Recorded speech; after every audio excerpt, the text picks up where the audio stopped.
देखिए, हम सबका ही सवाल होता है कि शेयर मार्केट में हमेशा लॉस क्यों होता है। तो आज इस पर डिस्कशन करेंगे और समझने की कोशिश करेंगे कि शेयर मार्केट में क्या सबको हमेशा लॉस होता है और अगर हाँ तो ऐसा क्यों होता है।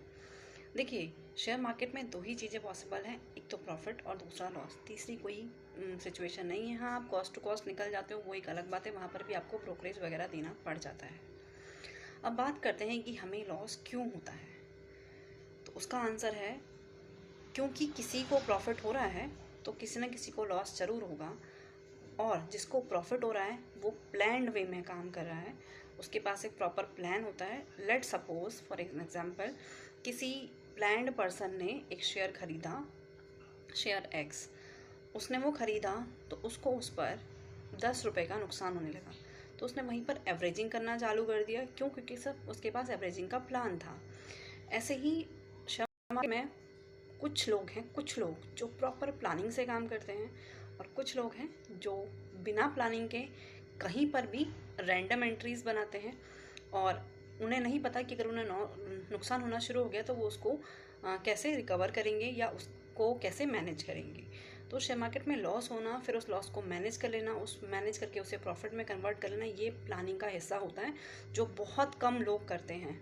ऐसी प्लानिंग जो लोग करते हैं उनको शेयर मार्केट से लॉस थोड़ा कम होता है। वो लोग अपने लॉस को वेट करते हैं कि वो कब प्रॉफिट में कन्वर्ट हो जाए और उसके बाद अपनी पोजीशन एग्जिट करते हैं। लेकिन जिनके पास कोई प्लान नहीं है, जो रैंडम एंट्रीज बनाते हैं, उनके पास कोई प्लान नहीं है, उन्होंने कोई शेयर एक्स खरीदा, उसमें उन्हें लॉस होने लग गया और वो पैनिक में उसे सेल कर देते हैं और उसके बाद जो है एक लॉस लेके वो मार्केट से निकल जाते हैं और इसीलिए शेयर मार्केट में मोस्टली लोगों को लॉस होता है।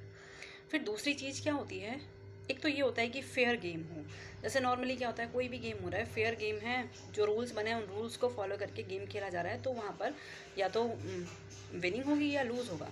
लेकिन शेयर मार्केट में फेयर गेम नहीं चलता है, ट्रस्ट मी, फेयर गेम नहीं चलता, क्योंकि यहाँ पर मैनिपुलेशंस भी हैं। स्टॉक मार्केट में आपको पता है, हर्षद मेहता आप स्कैम आपने देखा, सत्यम स्कैम देखा, और ऐसे बहुत सारे स्कैम हैं जहाँ पर कुछ लोग प्रॉपर प्लानिंग करके रिटेल जो ट्रेडर्स हैं, रिटेल जो इन्वेस्टर्स हैं, उनको ट्रैप करते हैं। तो जब जहाँ पर किसी ने सोच ही रखा है कि वो आपको ट्रैप करेगा और आपका लॉस करवाएगा, तो वहाँ पर आप कैसे बचोगे? क्योंकि आप किसी को ट्रैप नहीं कर रहे हैं, आप तो सिर्फ किसी की ट्रैपिंग का भाग बन रहे हैं।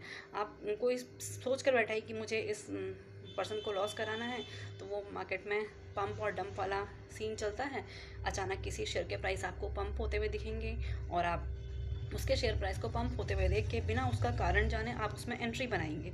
अब एंट्री बनाने के बाद जैसे ही जो ऑपरेटर है उसे लगा कि उसका टारगेट प्राइस आ गया, उसे जितना प्रॉफिट मिलना चाहिए था उतना प्रॉफिट शेयर पे आ रहा है क्योंकि शेयर पंप हो रहा था, तो अब वहाँ से वो ह्यूज क्वांटिटी सेल कर देगा। ठीक है, जैसे ही वो ऑपरेटर ह्यूज क्वांटिटी सेल करेगा तो फंस जाएंगे उसमें कौन? Retail traders.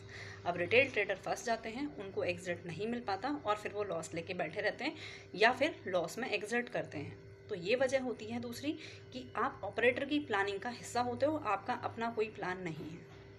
तीसरा क्या होता है? तीसरा ये है कि स्टॉक मार्केट ना बहुत ज़्यादा फ्रेजाइल है, यानी कि बहुत ज़्यादा नाजुक है, वो हर चीज़ पर रिएक्ट करता है और आप उसके रिएक्ट को किस तरह ले पाते हो, किस तरह समझ पाते हो, इस चीज़ों से भी बहुत फ़र्क पड़ता है। जैसे फॉर एग्जांपल अभी की ही बात लेते हैं, क्या हो रहा था, सिनेरियो चल रहा है वर्ल्ड में ट्रेड वॉर का। ट्रेड वॉर सिनेरियो में क्या हो रहा है, मार्केट एवरीडे अप डाउन हो रहा है और कितने हज़ार हज़ार पॉइंट का अप डाउन आप उसमें देख पा रहे हो। अब इस कंडीशन में क्या हो रहा है, जिन लोगों को नहीं पता वो लोग पैनिक में या तो सेल कर रहे हैं या पैनिक में बाइंग कर रहे हैं। अब इस केस में क्या होता है कि अगर आप गलत ट्रेड ले लेते हो और उसके बाद आपको नुकसान होने लगता है, आप वहाँ से एग्जिट करते हो, क्योंकि आपके पास कोई प्लान नहीं है, आप कोई हेजिंग का प्लान नहीं बना के चलते हो, आपको नहीं पता कि मान लो नुकसान होने लगा तो आप क्या ही करोगे, तो उस कंडीशन में फिर आपको लॉस होता है। एंड दी फोर्थ थिंग, कि आपको स्टॉक मार्केट के बारे में कुछ पता ही नहीं है कि वो काम कैसे करता है। स्टॉक मार्केट पूरा एक कॉम्प्लेक्स सिस्टम है जो अपने सिस्टम के हिसाब से काम करता है और वहाँ पर काम करने के लिए आपको उस सिस्टम से एडवांस लेवल पे सोचना पड़ता है। अगर आप एक रिटेल ट्रेड कर रहे हो या एक रिटेल इन्वेस्टर हो, वहाँ पर आपको एक सिस्टम के अगेंस्ट सोचना है, क्योंकि सिस्टम आपको कभी भी प्रॉफिट निकाल कर लेकर जाने नहीं देगा। तो उस सिस्टम से लड़ने के लिए आपको बहुत डीपली जाकर सोचना पड़ता है कि ये इवेंट हुआ है तो उसका क्या असर पड़ेगा, तो उससे मुझे किस तरह का मूव लेना है। बहुत सारी चीज़ें कोरिलेट करके देखी जाती हैं, उसके बाद जाके जो आप वहाँ से प्रॉफिट लेने की सोच सकते हो। और एक चीज़ होती है कि जैसे कोई पर्टिकुलर स्टॉक है वो अपने हाई पर हाई लगा रहा है और आपने कहीं बहुत हाई पर एंट्री कर ली, यानी कि जिस टाइम वो अपना लाइफ टाइम हाई बना रहा था आप तब उसमें एंट्री ले रहे हो, तो वहाँ पर नुकसान के चांसेस तो 100% बढ़ जाते हैं, क्योंकि अगर वो हाई पर हाई लगा रहा है उसमें करेक्शन नहीं आई, करेक्शन आना बाकी है, तो ऑब्वियस ही बात है, हो सकता है आपके एंटर होते ही वो क्या कर ले, करेक्शन मोड में आ जाए और फिर आपको नुकसान दिखेगा।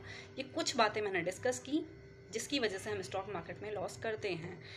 अगर आपको समझ आया वीडियो, पसंद आया है तो लाइक कर दीजिए और नीचे कमेंट बॉक्स में कमेंट लिख दीजिए, सो दैट कि मैं इन डेप्थ और चीज़ों को आपको समझा सकूं।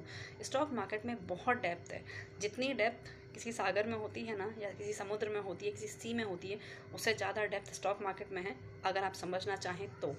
अदरवाइज स्टॉक मार्केट उसी समुद्र की तरह है जिसमें आपको तैरना नहीं आएगा तो आप 110% डूबोगे ही, और जिनको तैरना आता है उन्हें भी हो सकता है कोई व्हेल खा ले, कोई शार्क खा ले, ठीक है। Thank you very much, thanks for watching.